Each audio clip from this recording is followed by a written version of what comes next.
Good morning mga ka-aquatics. So ngayon, babalita na ako kung ano nangyari sa breeding natin. Bad ang nangyari. Dahil kinain ng bale tail ang kanyang itlog dahil siya ay na-stress. Napasama. Pero may next time breeding pa naman. Ito na nga pala ang ating double tail. Pangalawang beses na siya na salt bath. Kanina lang yung pangalawa. Yan, medyo maayos-ayos naman na siya. Yan. Tapos yung female, sayang lang yung pagkabugbog dahil kinain lang din naman ng bale tail yung itlog, yan, stress.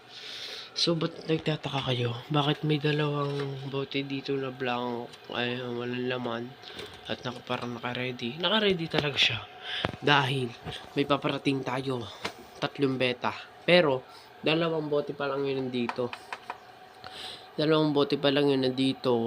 Hahanap akong isang 1.5. Dito nga, napakaliit ng cut ko dito. Ayan, napakaliit ng cut. Pumalpak ang aking cut. Yan. Ano pa pa? Ito nga pala, mga gapi. Magbibreed na ata itong mga gapin to. Itong 3 gapin to na sinama ko sa beta. Nagbabalak na akong ihiwalay yung gapi para pag nagkaanak itong mga gapi na to, yan. Pag nagkaanak na yan, hindi makain itong mga beta. Yung mga beta fry.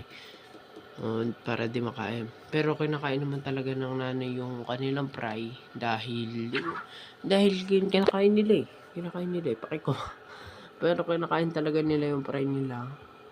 Nung nanay kinakain talaga. So kailangan na separate. Hindi pa ako nakakagawa ng isa-separate eh. So mamaya balitaan ko kayo.